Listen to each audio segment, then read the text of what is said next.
Mito y leyenda. Cómo una tribu de nómadas fraguó el imperio más grande de América en solo 200 años. Tuvieron que inventar sistemas de ingeniería que eran extraordinarios para su época. Su civilización compitió con Roma en sofisticación. Los aztecas tenían la mejor tecnología que se podía conseguir, dadas las condiciones en las que vivían. Acueductos, palacios, pirámides y templos se alzaron como tributo a sus dioses y como testimonio de poder para la humanidad. El mayor logro de los aztecas fue su flamante capital, que asombró a los exploradores europeos y la llamaron la Venecia del Nuevo Mundo. La ciudad se extendió reluciendo por los canales y el lago, adornada con árboles y mansiones preciosas. Pero su sed de poder y sangre les condenó a la destrucción.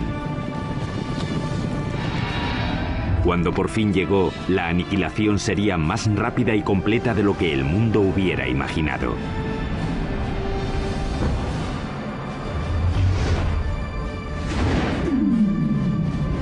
La construcción de un imperio, los aztecas. 1325 después de Cristo, centro de México, cerca de la Ciudad de México actual. Una chica joven, una adolescente, celebra su inminente boda. Es la hija de un rey tribal y está a punto de unirse a una tribu nueva que ha sido invitada a su reino. La tribu es conocida ahora como los aztecas. Como parte del ritual, 5 nobles aztecas la llevan a un antiguo templo para la ceremonia. Pero cuando llegaron arriba, los nobles la apartaron del altar y la pusieron sobre una losa que había ante el templo que se usaba para los sacrificios. Le sujetaron los pies y las manos mientras el 5.º hombre levantaba un cuchillo de obsidiana en el aire. Con un movimiento rápido le abrió el pecho y extrajo el corazón, que aún latía.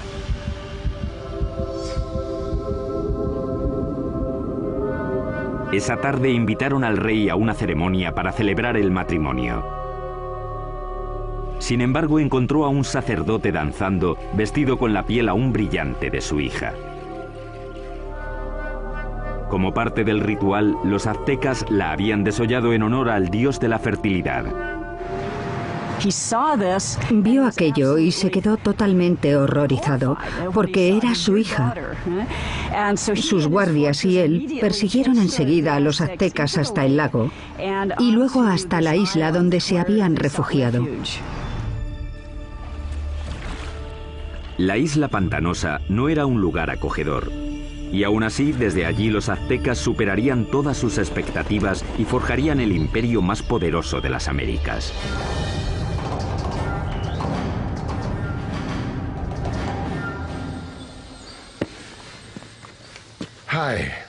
Hola, soy Peter Weller. Cuando pienso en los aztecas, pienso en gente elegante con unos bonitos adornos en el cuerpo y el pelo. Y pienso en una canción de Neil Young sobre Moctezuma y Cortés. Pero también pienso en cuchillos de obsidiana abriendo cavidades pectorales y en manos sacando corazones sangrantes y mostrándolos en alto. La mayoría de los sacrificios aztecas se hacían en un templo en la cima de una pirámide de piedra como esta. Los aztecas pensaban que sin esas ofrendas el sol dejaría de salir y el universo moriría. La historia azteca es una mezcla de hecho y mito, aunque sí sabemos que ese asesinato, con lo horrible que fue, no solo marcó el comienzo del imperio azteca, sino que literalmente marcó el lugar donde empezaría a surgir. La isla a la que los aztecas fueron desterrados tras el desastroso sacrificio de la princesa estaba en el lago Texcoco, el más grande de 5 lagos interconectados que cubren un valle de 65 por 112 kilómetros. Hoy en día este valle enorme y abierto rebosa lo que es la Ciudad de México moderna, una de las ciudades más grandes del mundo. Pero hace 700 años la isla estaba tan empantanada que nadie la había reclamado.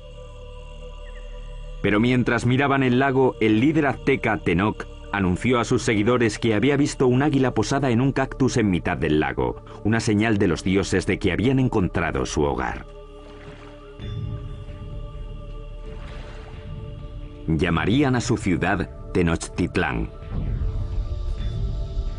La vida fue dura para los aztecas los primeros años de Tenochtitlán, pero tenían una visión. La visión de una ciudad poderosa modelada en una ciudad antigua y legendaria a solo 40 kilómetros de allí. Llamaron a esta ciudad Teotihuacán o Ciudad de los Dioses. Teotihuacán fue una de las ciudades más impresionantes de la Mesoamérica precolombina. Era misteriosa. Sabemos poco de ella porque no hay escritos que corroboren lo que ocurría en esa gran ciudad. Ya estaba en ruinas hasta en la época azteca, pero creían que era el hogar de los dioses y el sitio donde nacía literalmente el mismísimo sol. El lugar que los aztecas más veneraban de Teotihuacán era una pirámide que se alzaba por encima de los árboles. Se llamaba la Pirámide del Sol. La enorme pirámide solar contiene 765.000 metros cúbicos de tierra y piedra con una base aproximadamente del mismo tamaño que la Gran Pirámide de Giza, en Egipto. Los aztecas creían que Teotihuacán fue diseñada a imagen del cosmos que crearon los dioses. Fue esa imagen la que intentarían reproducir en la construcción de su nueva ciudad, Tenochtitlán. El que aceptó el reto fue un jefe azteca llamado Acamapichtli. En 1376 se embarcó en un plan ambicioso para hacer una ciudad muy avanzada en Tenochtitlán. Pero había un problema. Las islas pantanosas en las que se instalaron requerían mucho trabajo. Cuando empezaran a construir cualquier cosa, empezaría a hundirse. Simplemente no había cimientos sobre los que construir. La solución azteca revolucionaría la arquitectura de las Américas. Empezaron anclando bien los edificios al suelo usando un sistema de pilares de madera. Los trabajadores cortaban estacas de 10 metros de largo por unos 8 o 10 centímetros de ancho. Luego las clavaban en el suelo blando para que sirvieran de cimientos. Los pilares se rodeaban a menudo de piedra volcánica para añadir fuerza. Entonces los albañiles podían hacer muros encima de esa base sin problemas. Consiguieron pilares de madera para sostener la infraestructura, los cimientos de las pirámides. El que no se hundiera ni se inclinara me parece una proeza de la ingeniería. Tenochtitlán era una ciudad-isla, pero los lagos circundantes eran poco profundos, no más de 2 metros en la mayoría de los sitios. Aquello parecía una metrópolis gigante flotando en una charca. Originalmente la única manera de llegar a la ciudad flotante desde tierra era en barco, pero los aztecas inventaron con el tiempo una serie de pasos elevados de hasta 14 metros de ancho que conectaban la ciudad flotante con las provincias de tierra firme. Los pasos estaban sostenidos sobre pilares de madera, como los que sostenían los templos y otros edificios. Tuvieron que clavar miles de esos pilares en el lecho del lago, y eso presentaba un reto logístico que solo se podía atajar con una mano de obra fuerte y hábil y los mejores ingenieros de Mesoamérica. Para hacer un paso se ponían 2 filas de estacas. Luego se rellenaba el espacio del medio con piedras y tierra hasta que sobrepasaba el nivel del agua en varios metros.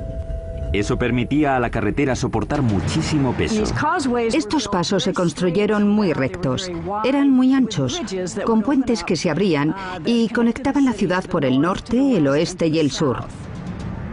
Las carreteras permitieron a los aztecas transportar materiales más grandes y pesados para la construcción, aunque eso presentaba un reto nuevo. No existían las bestias de carga en Mesoamérica, así que los humanos lo tenían que hacer todo.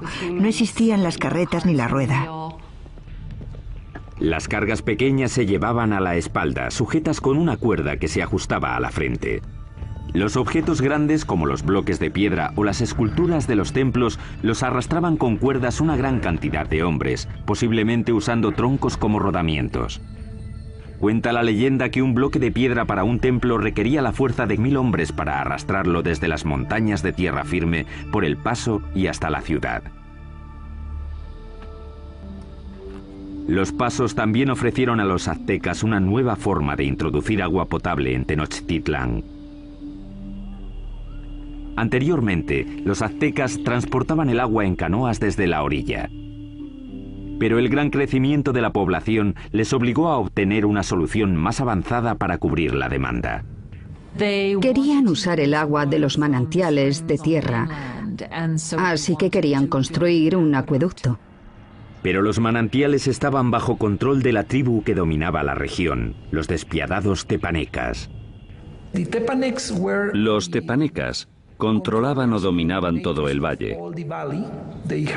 Tenían un imperio muy fuerte y eran los señores, así que los aztecas eran sujetos tributarios de ellos. Mientras crecía la población azteca, la tensión con los tepanecas empezó a surgir. Los aztecas decidieron dar un ultimátum que podría cambiar el equilibrio de poder en la región. La gente de Tenochtitlán no solo exigían a los tepanecas que les dieran el agua, sino que exigían que ayudaran a construir el acueducto. La respuesta de los tepanecas fue rápida y brutal. El rey tepaneca Maxtla envió asesinos que mataron al jefe azteca a sangre fría. Fue la gota final. Tras décadas de dominación, los aztecas se movilizaron y se levantaron contra sus caciques despiadados. E iniciaron una serie de ambiciosos proyectos de construcción alrededor de la ciudad-isla que les valdría la reputación de mejores ingenieros de las Américas.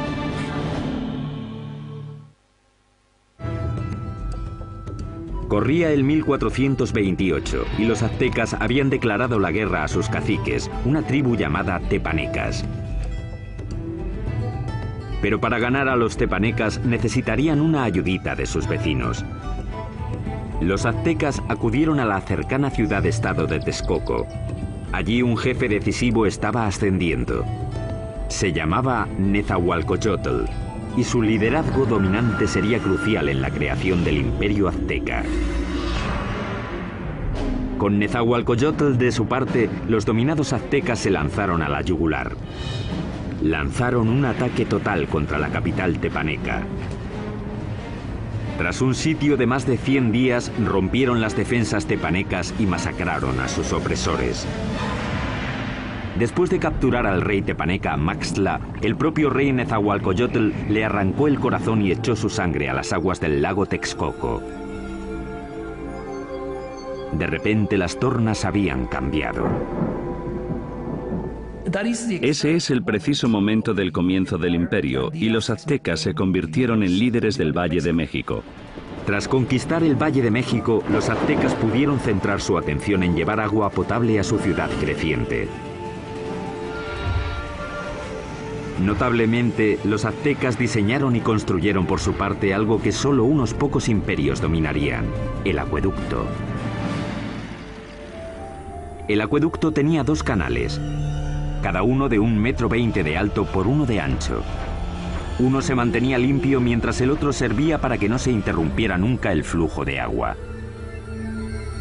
El acueducto de 2 tubos recorría 5 kilómetros desde tierra firme hasta el centro de la ciudad-isla.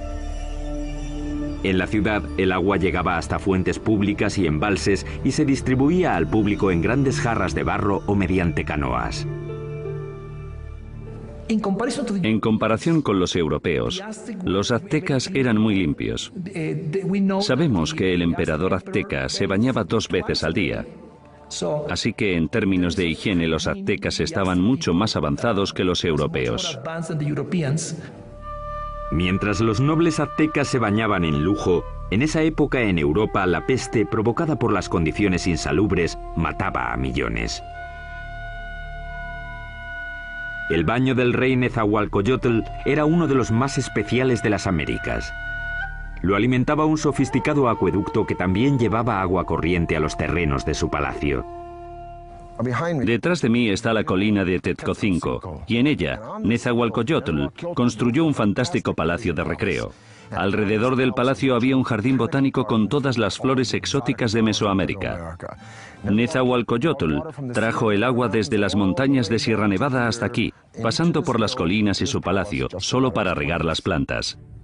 Para instalar aquí un acueducto, Nezahualcóyotl tuvo que llenar un enorme barranco que había entre Texcocinco y la siguiente colina. Cuando el agua llegaba a la primera colina, se almacenaba en pequeños remansos construidos para controlar la velocidad del flujo antes de que llegara al acueducto. Tras cruzar el acueducto, el agua corría por un circuito alrededor de la colina de Texcocinco, desbordándose por los laterales en cascadas para regar los jardines. Acababa en una piscina de roca tallada perfectamente redonda llamada la Bañera del Rey. Desde aquí podía observar sus dominios en Texcoco y su jardín botánico que regaba con su acueducto. Ciertamente es una bañera para un rey. A mediados del siglo XV, mientras el imperio prosperaba, los aztecas decidieron que era hora de elegir un soberano. Se llamaba Moctezuma y sería el primero de los 2 emperadores cuyo nombre se conocería hasta ahora. La primera orden del día de Moctezuma fue expandir las fronteras del imperio. Los aztecas capturaron las ciudades-estado que había al sur, hacia el valle de Oaxaca, al oeste hasta el Pacífico y al este hasta el Golfo de México. En 1449, el imperio contaba ya con 15 millones de habitantes. En el corto periodo de 100 años, los aztecas consiguieron lo imposible. Cambiaron el orden del mundo mesoamericano. Pero al tiempo que los aztecas dominaban militarmente, su ciudad-isla era vulnerable a otro tipo de enemigo. Como Nueva Orleans, Tenochtitlán luchaba constantemente con el agua. Y uno de los primeros proyectos de Moctezuma fue proteger la ciudad de las inundaciones. Esto es lo que queda del lago Xochimilco, en la parte sur de Ciudad de México, de los tiempos aztecas de la ciudad de Tenochtitlán. Este lago, como los otros 4 que rodeaban a los aztecas, se alimentaba de manantiales, así que no había ríos o riachuelos por los que drenarse, y si llovía lo suficiente, el nivel del agua subía y se desbordaba por la tierra y la ciudad.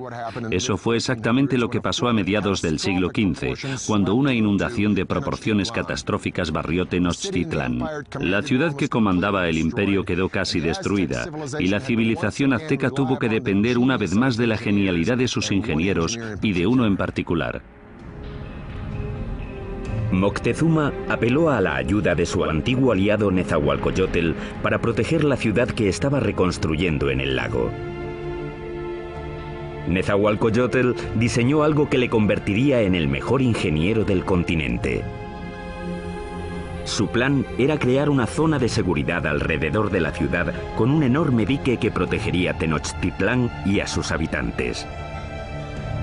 Fue diseñado para ser mayor que ninguna otra obra que hubiera en las Américas en ese momento, con una longitud de 16 kilómetros al este de la ciudad desde el extremo sur del lago y hasta el norte. Los muros fueron un trabajo de cestería, hechos de palos, juncos, piedras y tierra.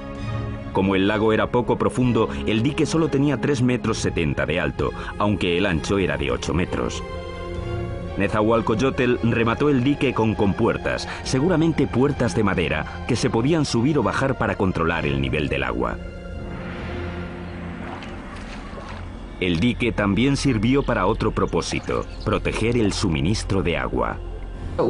Era importante construir algún tipo de mecanismo de protección para evitar que se mezclase el agua salada con el agua dulce de la parte oeste del lago. Napoleón dijo, un ejército marcha sobre el estómago.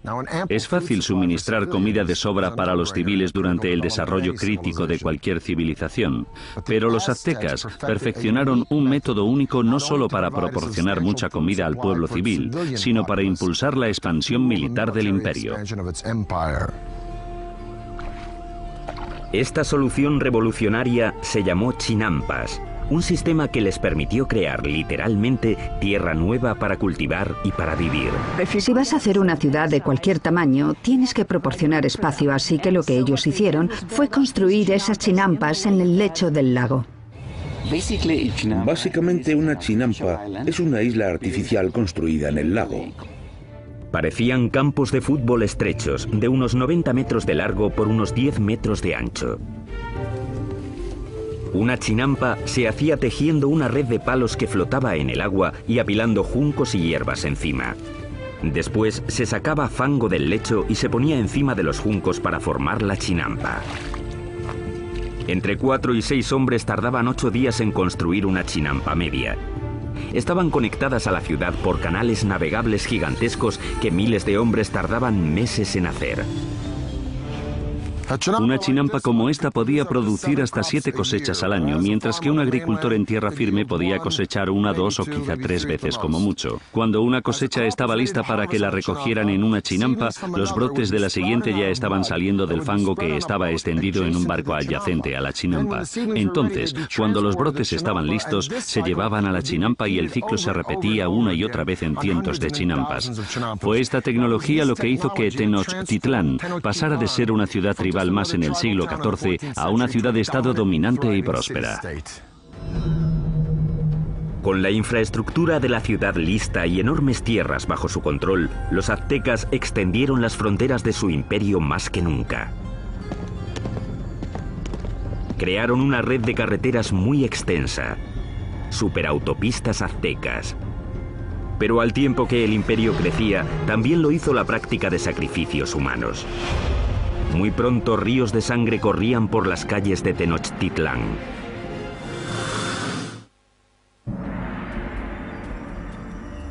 Hoy, Tenochtitlán, la capital del imperio azteca, ha desaparecido, enterrada bajo la actual Ciudad de México. Pero hace 700 años era una capital brillante en ascenso, construida por ingenieros avanzados y liderada por emperadores exuberantes. A finales del siglo XV, la demografía azteca había explotado. Su siguiente gran emperador lanzaría una serie de conquistas que competirían con cualquiera de la historia. Se llamaba Ahuizotl y demostraría que era incluso mejor guerrero que su abuelo, Moctezuma. Para el año 1502, Ahuizotl había conquistado territorios desde la costa pacífica de México y había conseguido que el imperio llegara muy al sur, a Guatemala. Su reinado fue como una edad de oro. Él fue el rey que abrió las rutas de transporte a las zonas costeras y las tierras bajas donde los aztecas tenían sus mayores lujos. Todas las plumas brillantes, el oro, las piedras preciosas que los nobles y soberanos lucían como parte de su estatus, venían de allí. Para transportar riquezas al corazón del imperio, los aztecas construyeron una red de superautopistas que cruzaban México central. Corredores de relevo se apostaban cada 8 kilómetros para crear una especie de UPS antigua. Se podían enviar mensajes o bienes desde la costa del Golfo hasta Tenochtitlán, a 320 kilómetros en solo 24 horas, más rápido que el servicio postal actual. Con el imperio en su esplendor, los aztecas de Ahuizotl se embarcaron en el mayor proyecto de construcción, una enorme pirámide en el mismo centro de Tenochtitlán, el símbolo del poder absoluto. Se la llamó Templo Mayor. La base de la pirámide tenía 75 metros de fondo por 100 metros de ancho y se elevaba a una altura de 15 pisos. Había al menos 117 escalones en 2 escaleras que subían 60 metros y que llevaban a 2 templos en honor a los dioses de la lluvia y de la guerra. El templo se reconstruyó en el mismo lugar 7 veces, comenzando en 1325 con la fundación de la ciudad. La pirámide crecía al tiempo que lo hacía el imperio. Cada piso simplemente se añadía encima del piso anterior. El templo mayor se construyó principalmente con una piedra llamada tezontle, que es volcánica y pesa muy poco. Eso evitaba que el templo se hundiera. Para los suelos y paredes, los aztecas aplicaron un revoque de cal, que era una especie de cemento. Algunos ejemplos encontrados hoy son tan duros como el cemento moderno, incluso después de 500 años. Los albañiles aztecas trabajaron durante décadas para completar su monumento a los dioses. El templo estuvo enterrado hasta 1978, cuando la compañía eléctrica cavó una zanja y descubrió accidentalmente una enorme piedra tallada y las ruinas del templo con ella. El disco tiene 3,5 metros de diámetro, pesa 20 toneladas y representa el cuerpo desmembrado de la diosa Coyolxauhqui. Coyolxauhqui era la diosa de la luna, y su hermano la mató porque se quedó embarazada de una forma vergonzosa. Los aztecas no eran nada mojigatos. De hecho, los nobles tenían muchas mujeres y concubinas. Pero entre el populacho, sobre todo las mujeres, el adulterio estaba prohibido y se castigaba severamente, a menudo con la muerte. Según la leyenda, el hermano de la diosa de la luna le cortó la cabeza y tras decapitarla tiró el cuerpo por una colina. Los aztecas representaban este asesinato literalmente y a menudo en festivales durante todo el año. Decapitaban a sus víctimas en la cima de la pirámide y luego tiraban los cuerpos por las escaleras hasta la gran piedra de abajo.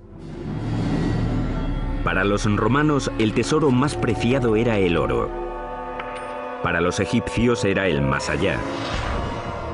Para los aztecas era la sangre humana. Creían que tenía que haber reciprocidad con los dioses, así que tenían que agradecer a los dioses dándoles lo más preciado que tenían, que era la sangre humana. Los aztecas la llamaban agua preciosa y creían que si los dioses no la recibían en grandes cantidades, el mundo acabaría en apocalipsis. Adornar los muros interiores de los templos con sangre humana fresca era práctica común. Y el olor tenía que ser horrible. Para dedicar su expansión del gran templo, el emperador Azhuitzotl hizo un sacrificio en masa. Las cabezas de las víctimas se expusieron con orgullo en estantes alrededor del templo. Según las crónicas, dicen que sacrificaron a 20.000 personas.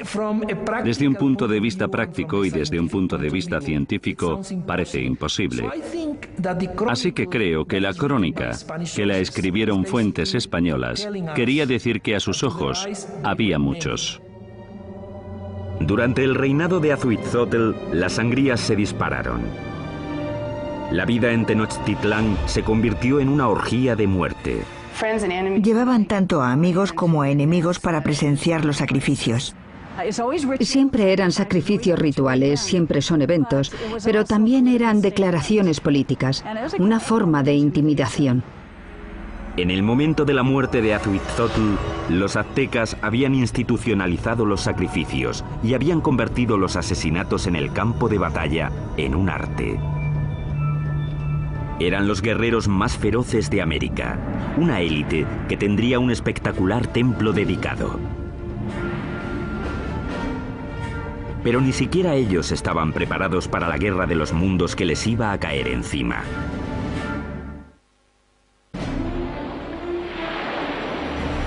Corría el año 1502. Azhuitzotl, emperador de los aztecas, muere. Moctezuma II, un ex sacerdote de 34 años, sube al poder.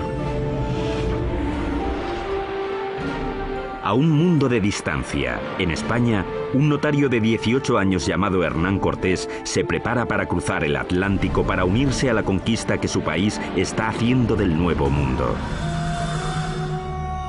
El imperio azteca está en su cenit. Ahora se extiende por al menos 210.000 kilómetros cuadrados, desde Tenochtitlán hasta las dos costas y muy al sur hasta Guatemala. Unos 25 millones de personas formaban la ley azteca. Había 38 provincias cuyos habitantes pagaban importantes impuestos, enriqueciendo así a los nobles. La ciudad se extendió, reluciendo por los canales y el lago, adornada con árboles y mansiones preciosas. Y Moctezuma II lo presidía todo. Era conocido por sus habilidades políticas y militares. Un líder duro. Mató a la población de las ciudades que no se doblegaban a su mandato. Pero en privado estaba inquieto. Parece ser que Moctezuma era un individuo pasivo, incluso hasta depresivo. Cuenta la leyenda que después de ver un cometa pasando por el cielo de Tenochtitlán, pasó el resto de la noche llorando. Según pasaban las semanas, se volvió cada vez más paranoico.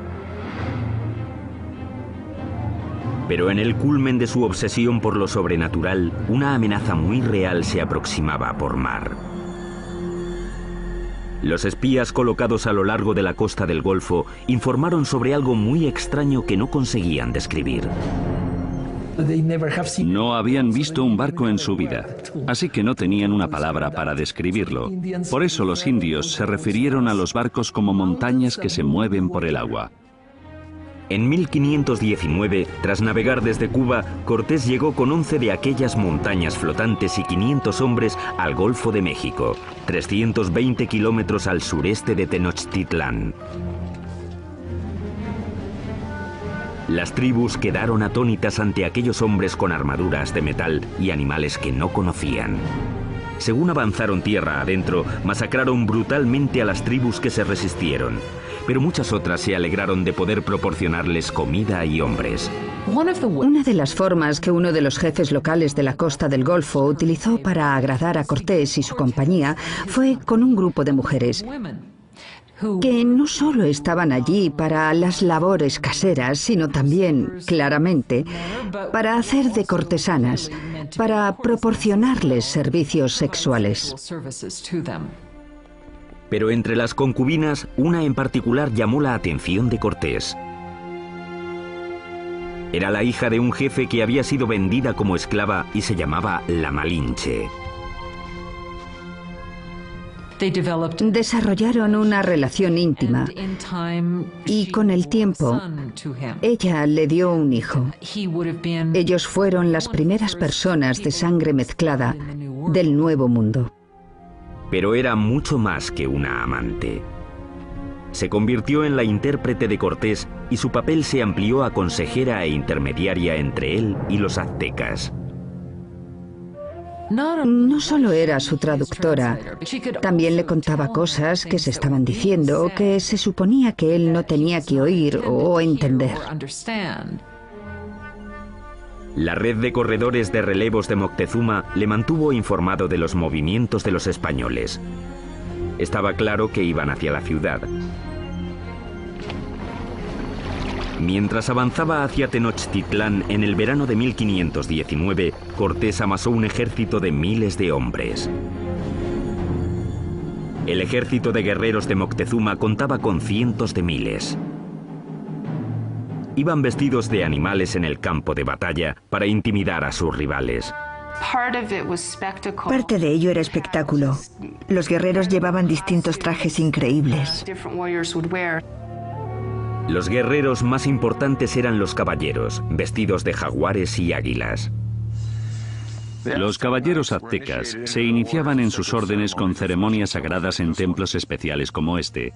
Este es el templo Cueva de Malinalco, uno de los 6 templos de esta remota ladera a unas horas al sur de Ciudad de México.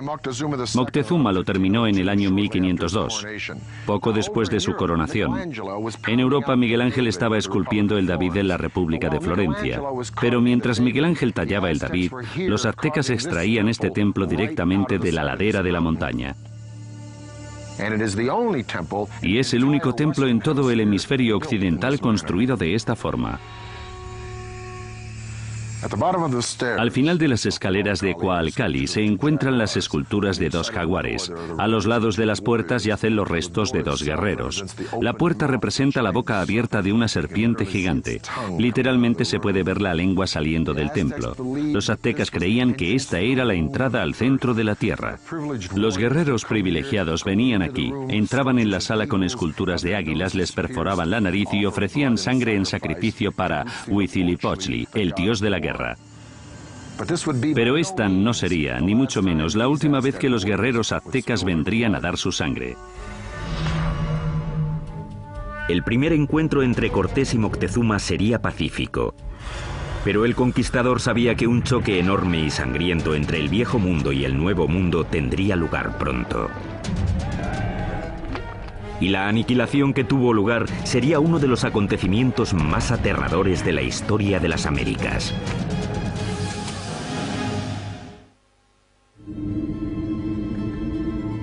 Otoño de 1519. El conquistador español Hernán Cortés ha llegado por fin a la brillante capital azteca de la que tanto ha oído hablar, Tenochtitlán. Cuando los españoles vieron por primera vez Tenochtitlán, debieron pensar que era una visión, que estaban entrando en alguna especie de sueño. Una enorme fuerza de guerreros nativos aliados contra los aztecas le acompaña mientras avanza por el paso principal hacia la ciudad. El encuentro entre Cortés y Moctezuma en el paso hacia Tenochtitlán tuvo que ser uno de los acontecimientos más impresionantes de la historia del mundo. Fue un encuentro entre dos mundos distintos. Cortés le ofreció la mano, pero en cuanto lo hizo, los nobles que atendían a Moctezuma le empujaron diciendo: no, no, no, es una indignidad total. Nadie toca a Moctezuma, el gran señor de la tierra. El encuentro de los dos mundos fue pacífico, pero lleno de tensión. Moctezuma en ese momento ya se había vuelto impulsivo y propenso a las crisis de histeria. Así que el encuentro fue para calcular las fuerzas. Aunque los aztecas tenían un sistema diplomático y guerrero mucho más inocente comparado con el sistema tan taimado y ladino de los europeos. Moctezuma invitó a los españoles a quedarse en uno de sus palacios. Resultó ser un error catastrófico. Cuando los españoles entraron en la ciudad, quedaron tan impresionados que les pareció un sueño. En el centro de la ciudad se alzaba el colosal palacio del emperador. El palacio de Moctezuma II era un gigantesco complejo que se extendía por las 3 hectáreas contiguas al gran templo. Uno de los españoles se dio cuenta de que todos los días se reunían 600 nobles en el palacio de Moctezuma para oír las palabras del emperador. Moctezuma recibió a los españoles en una gran cámara de recepciones que había en la entrada, diseñada para que el emperador pareciera omnipotente. Pero el palacio de Moctezuma sería el último que construirían los aztecas. Cuando no llevaban ni una semana de visita, los españoles fueron a la yugular y secuestraron a Moctezuma. Fue un movimiento atrevido, pero compensó. El imperio parecía suyo. Aunque Moctezuma seguía siendo el líder oficial de la ciudad, durante un tiempo no fue más que el portavoz de Cortés. Durante 6 meses, la tensión dentro de los muros de Tenochtitlán se calmó. Entonces, en la primavera de 1520, todo cambió. Una mañana, unos soldados españoles interrumpieron un sacrificio sagrado y mataron a los participantes.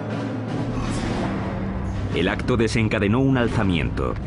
Para los aztecas, los españoles habían cometido un sacrilegio inefable. La ciudad quedó sumida en el caos cuando los aztecas marcharon al palacio de Moctezuma. Moctezuma intentó subir a la cima del palacio, hablar con la gente y calmarlos, pero ya no aguantaron más. Moctezuma se había convertido en la marioneta de los españoles. Una traición tan enorme a los ojos de su pueblo que le lapidaron y tiraron flechas. Poco después tiraron el cuerpo sin vida de Moctezuma por las escaleras del palacio. Nunca sabremos si murió a manos de los españoles o por las heridas que le infligió su propio pueblo. Y los españoles decidieron que sería un buen momento para irse de la ciudad. La noche del 30 de junio de 1520, los españoles intentaron escapar aprovechando la oscuridad. Pero no quieren deshacerse de las cosas que han cogido y arrastran el peso de todo lo que quieren llevarse. Fueron presas fáciles para los guerreros aztecas que les atraparon en el paso. Los cuerpos se apilaron rápidamente en el agua. 400 españoles fueron masacrados junto a miles de sus aliados indios. Esa escapada ha llegado a llamarse la Noche Triste. Cortés y unos pocos más consiguieron escapar con vida. Los españoles acabarían destruyendo la brillante ciudad de Tenochtitlán. Empezarían cortando la línea vital de la ciudad, el acueducto. Mientras cientos de miles de personas dentro de los muros de la ciudad estaban sin agua, Cortés creó un bloque alrededor de Tenochtitlán para que no recibieran suministros del exterior. Así que la idea del bloqueo era hacer que se rindiera la ciudad por hambre. Pero los aztecas tenían muchísima resistencia y no sería fácil vencerlos. Y lo que decidieron hacer fue lanzar un ataque por tierra y por mar. Durante siglos, el lago que rodeaba Tenochtitlán había constituido una barrera contra los invasores, pero Cortés encontraría una forma de evitarla. Hizo que miles de sus aliados indios transportaran los barcos en piezas atravesando las montañas para montarlas y lanzarlas al lago. Mayo de 1521. Cortés lanza su gigantesco ejército en un ataque final y decisivo contra Tenochtitlán. 600 españoles, incluyendo 100 caballeros y hasta 50.000 aliados indios, se enfrentaron a los defensores aztecas de la ciudad sobre los pasos.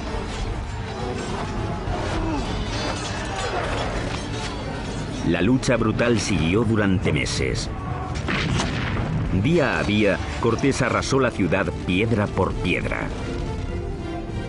Él y sus aliados indios fueron despiadados en el asesinato sistemático de la población.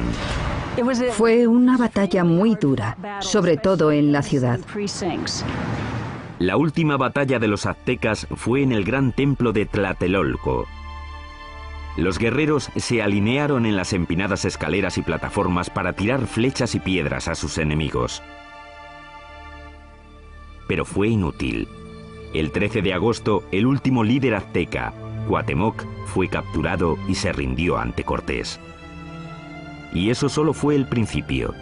20 millones morirían de las enfermedades traídas por los españoles. A finales del siglo XVI se calcula que se había reducido la población nativa en cerca de un 90%. La Ciudad de México moderna se ha construido sobre las ruinas de la una vez majestuosa ciudad de Tenochtitlán. Los españoles la arrasaron durante la construcción de su propia ciudad colonial y hasta usaron piedras del Gran Templo para hacer la catedral que aún se alza al lado de las ruinas del templo. El imperio azteca se esfumó y con él un legado de increíbles logros de la ingeniería. Ha quedado claro, por sus sofisticados sistemas de urbanismo, agricultura y suministro de agua, que los aztecas se alzaron entre los grandes imperios más avanzados del mundo. El templo excavado de Malinalco es uno de los logros aztecas más impresionantes que los españoles no destruyeron. Sitios impresionantes como este obligan a hacer la pregunta: ¿cómo sería México hoy si los españoles no hubieran venido? Soy Peter Weller para el canal Historia.